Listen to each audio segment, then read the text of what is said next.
Hey, what's up everybody? Welcome back to another Defy by Default tutorial. Today, Super Mario Bros. 35 came out, and I'm going to go over some tips and tricks to help you be a better player. Let's go!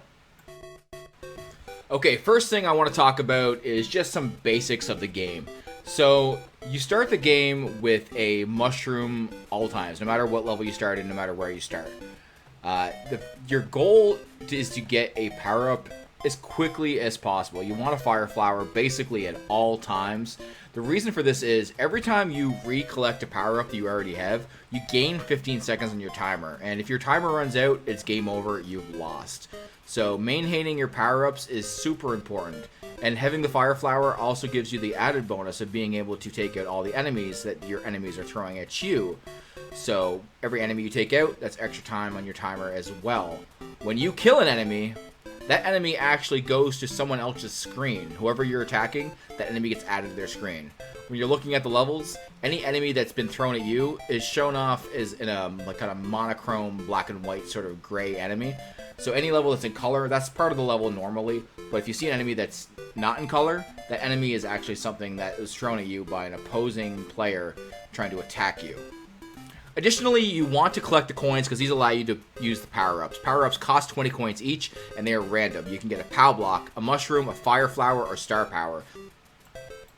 POW blocks kill every enemy on screen, and the other power-ups act just as they would in the regular game. When you're going towards the goal, make sure to jump as high to the flag as possible because this will give you the most amount of time.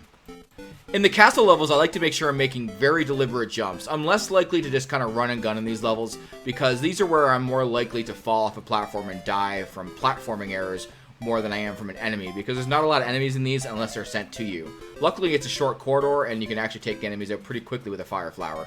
When ending the level, always jump to the axe because that'll give you the most points. Now, in 1-1, you may be tempted to use the skip by using the pipe in this level.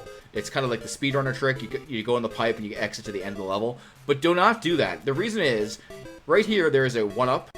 And that hidden 1-up will actually give you an additional 20 seconds to your timer, which is really important.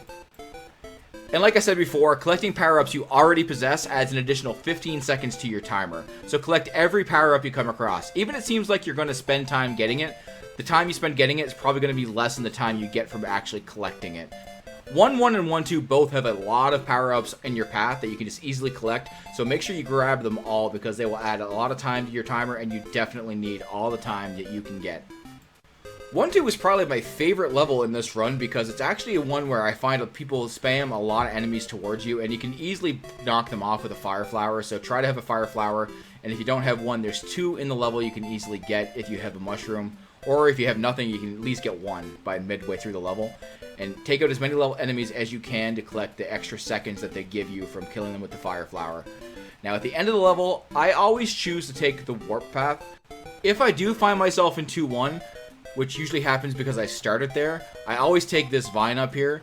It doesn't really save you time per se, but there's a lot of coins up here which you can use to buy stuff later. So it's the only good part for 2-1 for me is this coin path up here. Also, it seems like enemies can't be sent to you up here, so you're safe from attacks as well. But yeah, in general, I generally just choose to take the warp pipe if I can, and skip those levels completely, and I go right to 2-2.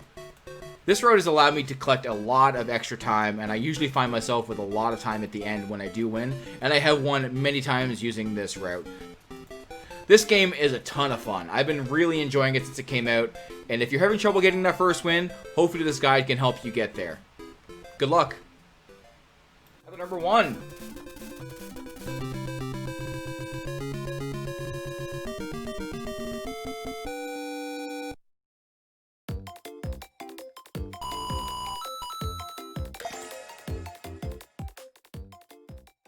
Hey, thanks for watching.